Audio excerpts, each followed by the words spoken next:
Does going viral really mean your business is going to take off? Endless sales coming in, endless prospects coming in, and your business is going to run on autopilot while you're doing X, Y, and Z else and removing yourself while you're raking in the paychecks? Does it really, or does it not? In my personal experience, let me tell you this answer with a story. There was one time I was at a market. This is when I was selling clothes back in the day, my wellness brand. I was selling activewear. And there was a girl that was selling really big plush blankets. She had her big QR code on her banner, and I gave it a scan. I just want to see who else I'm shopping around with or who else my competition within the market is. Anyway, she had over 1 million followers, and I'm going, oh my goodness, how does she have 1 million followers? But why is she at a market selling to like maybe 10 sales a day? After, trying to figure it out in my head, I go, let me just ask this girl. So I go over to her booth and I say, how come you have such a big amount of following, and what are you doing here? And she said, oh, one of my reels went viral 6 months ago. And that's where I climbed from 5,000 followers to 1 million in like a 2-month time. It was something insane like that. She goes, the problem though, is that although she went viral to everybody. And not everybody is in the market for a plush blanket. She goes, my sales didn't even dramatically change that much. She might have said I might have sold maybe 5 or 6 extra additional per month on a blanket that's $50 each.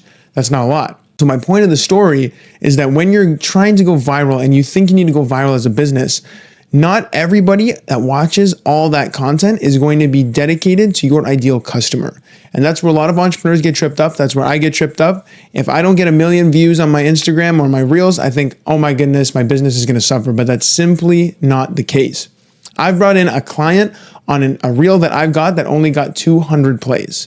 And the difference between myself and the one where the girl went 1 million views plus is the fact that my ideal customers saw that exact social media reel that I made, dedicated to their pain points, their solution that they're looking for, and the strategy in which I implement. So there's a really big distinction there. You don't need to go viral all the time, because if you use content in a very strategic way, virality goes out the window. You are talking to your dedicated ideal customers in a way that resonates, connects, and then tells them where to go to work with you. Okay, so I wanted to open with a story because today we're talking about content that goes viral versus content that pays you. And I'm in the business of helping you get paid. I don't want you to be a famous celebrity, although if it happens, great. However, I want your business to make some more money and add some cash to that bottom line. So today we're covering 3 things, okay? Number 1 is the problem with chasing virality. Number 2, we're getting into the shift to conversion-focused content and what that means. We're going to dive into that. Number 3, the formula for content that sells. Can you just post anything and think it's going to sell? No, it needs to have some structure. We're going to dive into that at the end, okay? So let's dive in. I don't like to add any fluff here. Let's get into the problem with chasing virality. Number 1, virality is very unpredictable. I have seen some clients who copy verbatim things that go viral, from the script to the shots to the music to the lighting to everything, yet it flops. We say maybe it's a one-off, let's try again. So they mimic and mimic and mimic and mimic all these things that are going viral, yet they continuously flop. And I kept looking at it and going, if it worked the first time, it should work again. But have you ever been on Instagram sometimes and you're a business owner where you have tons of great content, you're putting out expertise, insights, case studies, all this good stuff, yet you see some stupid Instagram reel of something that's so mundane and so dumb almost, and it gets 2 million views, and you're scratching your head going, why is that viral versus mine with all this great expert insight and all this other good jazz that's supposed to really provide some exceptional value? I used to think the same thing. I go, why does things go viral? How does it really work? And from my personal understanding, virality is a little bit unpredictable. I've seen some things go viral. I've seen some things flop. I've seen some things that go viral and we post it again and then it flops. So it all is dependent on the algorithm, which sometimes can be a little bit frustrating. But again, granted, some people say they can overcome it. There's certain structure that you can do to make it go viral. I think virality, the creme de la creme virality, is not what we should be speaking about. I think maximizing the engagement, let's say you get 2,000-3,000 plays on a reel, I think that's much more high quality versus getting 1 million, because the 2,000 to 3,000 is 2,000 to 3,000 of your ideal prospect. So virality is very unpredictable, but when you structure content in a way that speaks directly to your consumers, that's the content that's going to move the needle much, much more. And that's where you as a business owner should really be focusing on. You shouldn't want to be famous. You should want to put money into your bank account. All right, so I want you to remove the vanity metrics, get away from the concept of virality, because you want content that really does convert. The other thing too with virality and stepping away from this is that we usually equate likes and shares and views all to really, really rich business endeavors, meaning more sales, more clients, more. Here's the thing. I've worked with influencers who have 70 to 100,000 followers. They're getting thousands of plays per reel, yet their audience wasn't monetized. They go, I have no idea like how to make money on it. No sales come in. So looking at that firsthand, when I'm seeing an audience that has a cash printing machine and it's not being monetized, we need to stop equating the likes, shares, comments, all that stuff to putting money into the bank account. Because I've worked with some business owners who have 500 followers. Meanwhile, they're getting 5 leads per week that are high quality and then closing at least one a week. And at a deal size that's 5 to 10K a month, you don't need all those plays, all those shares, all those likes, all those comments, because that isn't what makes money. What makes money is converting that audience that's dedicated to your exact solution, your ICP, and then putting them into your sales funnel. So I want you to, again, remove the vanity metrics. It's very easy to get caught up in. I personally struggled with it myself.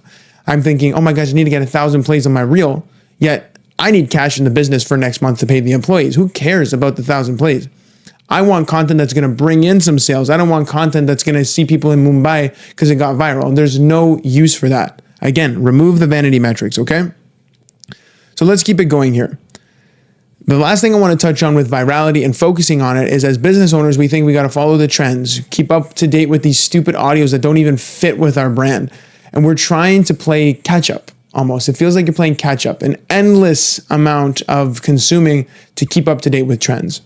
Don't do that because it's going to dilute your brand. Your brand stands for really, really specific pillars, whether that be customer service, expertise, authority, whatever that is for you.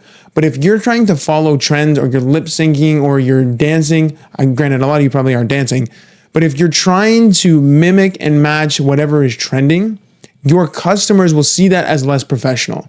I don't like watching people who I value and trust keep up to date with trends, because I think it's a very, very cheesy way to bring in business. Look at Hormozi. Do you think he's out there dancing and keeping up with trends? No. He is providing real value for his ideal customer, meaning he never has to deal with the vanity metrics and the trends and all that other boring stuff. He is somebody who knows what his audience wants, knows what they're struggling with, knows how to position a solution, and he does that also in a way that is very natural and organic. And naturally, sure, he doesn't sometimes get, or he does get millions of views sometimes, but most of his reels, if you look at his engagement, it's like 20% of whatever his following is. He's got like 3 million followers or something. An average reel will get like 200,000 to 300,000 plays. Granted, that's a lot, but it's a percentage of what his actual following is. And I always say virality is like 5x times the views to what your followers are. So if you got 1 million followers, a real viral reel will have 5 million plays. So if he's getting 20% of his actual following, but he's still bringing in money for his business, that's a win.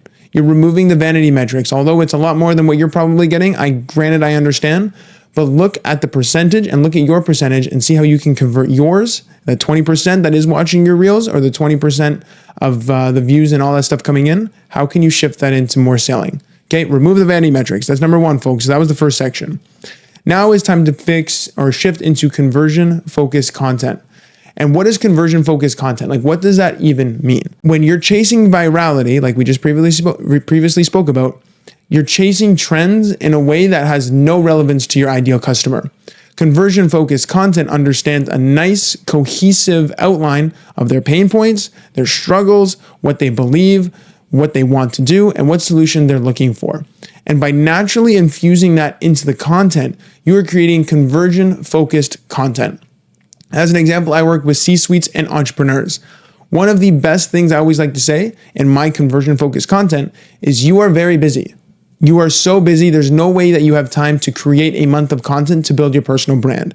So in my conversion-focused content, I will say, as an entrepreneur who's struggling, juggling multiple hats, but you still want to build your personal brand and have no time, X, Y, and Z, here's what you do. So you call it out in a way that says to the consumer, that is exactly what I'm struggling with. This guy knows what I'm talking about, and what I'm struggling with, what does he have to say?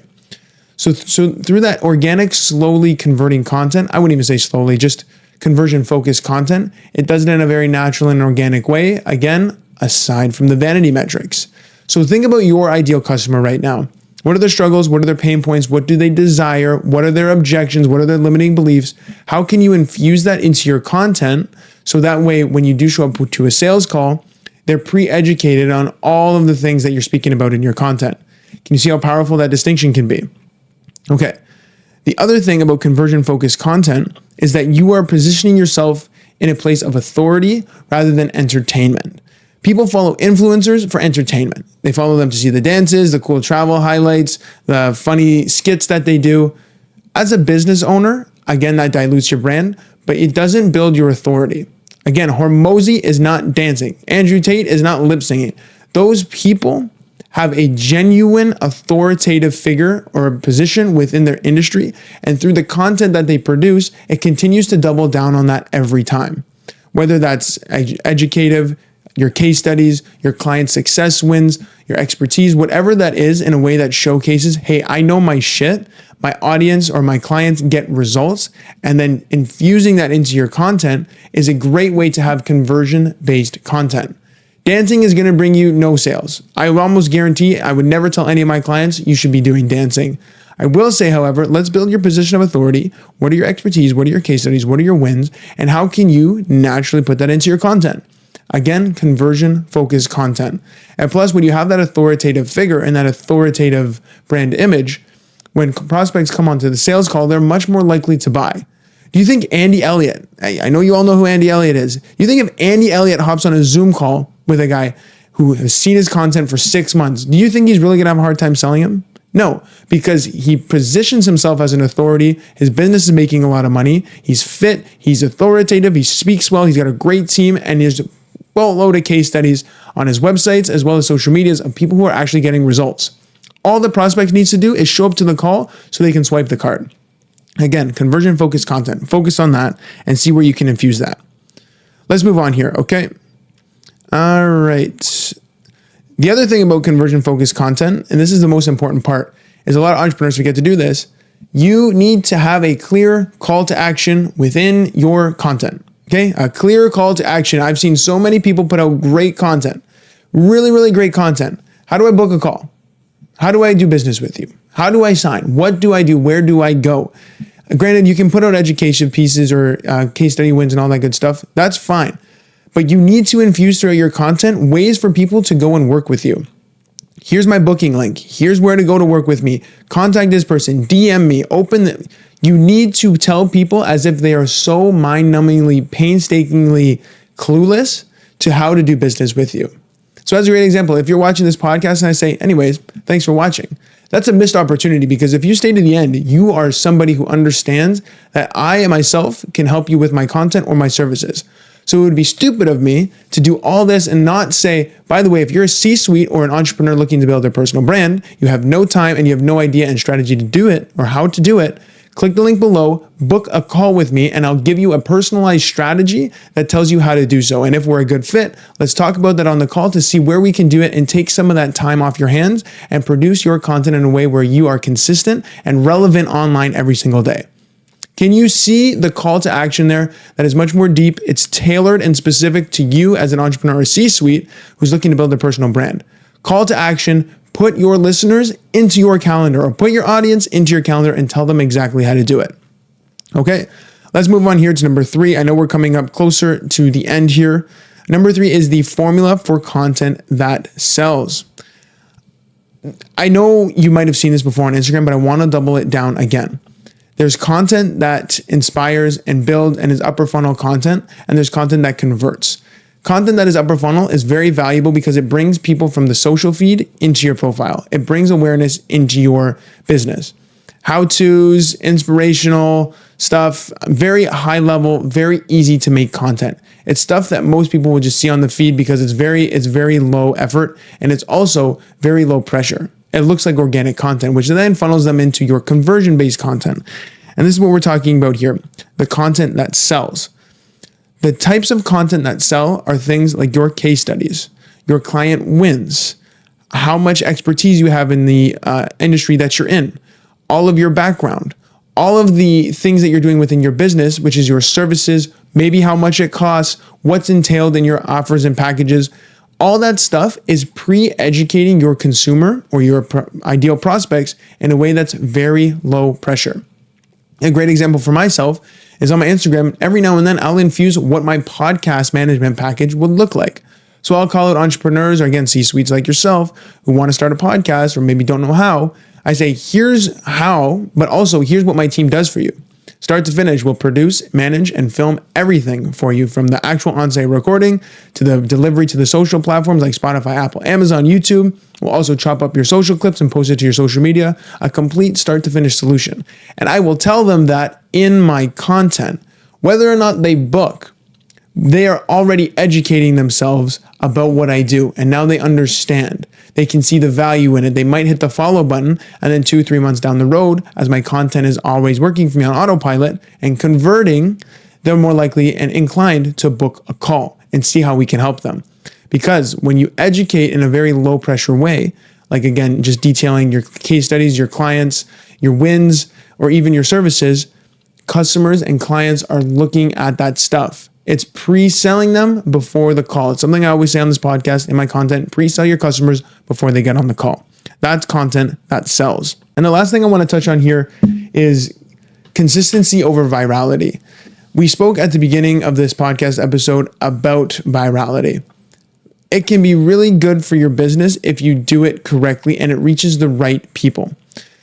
When you are consistent, though, you have a much more strong longevity of your brand and your business. And what I mean by that is, like, every now and then you might get a viral video, but that's a huge up and it's a huge down. It's a big crash down because it's very inconsistent. If you were to get 10 million views on your reels and 10 different reels, I would say that's impressive. Give me a call and tell me how you did it. But most of the time when things go viral, it's like 5% of their posts. The other 95% are just regular everyday posts. Every now and then you get an outlier. And there's people promising online you'll go viral, guaranteed. I want to see people replicate that. I haven't seen too many people replicate it in a way that's predictable and consistent. Because when you're doing consistent content that resonates, connects, sells before the sales call, all that stuff is such hot assets for your company because they're working on autopilot for you. If you're reminding customers who you are, what you do, how you help them, how you've helped others like them on a daily basis, on a weekly basis, you're continual top of mind for them. It's like me inviting you to a party one time. This is the analogy I'm going to use. It's like if I threw one awesome party all year, one party, and everybody came, they go, oh, it was so great. 2 weeks down the road, they forget it even happened. Versus if I were to throw a nice intimate get together every single week with 10, 15 people, it's always top of mind. Hey, are you going to Matt's? Are you going to Matt's? Matt throws the best parties. Matt throws the best get togethers. You have one that is really good, and then the rest of the year is a dry spell. Versus you have a consistent flow of nice, high quality get togethers and gatherings that remind people who you are, what you do, and how you serve. So all in all, folks, take that with what you will. Remove the vanity metrics. That was really what I wanted to hone in on today, and looking at content that actually pays you. Where can you understand your ideal customers' pain points, struggles? Where can you leverage your wins, your case studies, and your testimonials to remove the vanity metrics and provide content that truly sells and resonates and impacts your ideal prospects in a way that's natural and organic? Take what you can from this podcast, and I want you to think about it and dedicate some time to not just posting content and just crossing your fingers hoping for the best. Strategize and see where you can infuse this information to make some money with your content. So if you're an entrepreneur or you're a C-suite looking to build your personal brand, I want you to get access to my exclusive Legacy Builders community. It's 100% free, and every single week there's nothing for sale. I give you my personal branding playbooks. I give you step-by-step guidance on how to turn your brand or turn your audience into paying prospects and clients. Nothing's for sale, I promise. Every week, you just get great value. Click the link below wherever you're listening to this to, and join in on my Substack. I'm going to shoot you that info every single week. Anyways, folks, I appreciate you listening. I'll see you next time.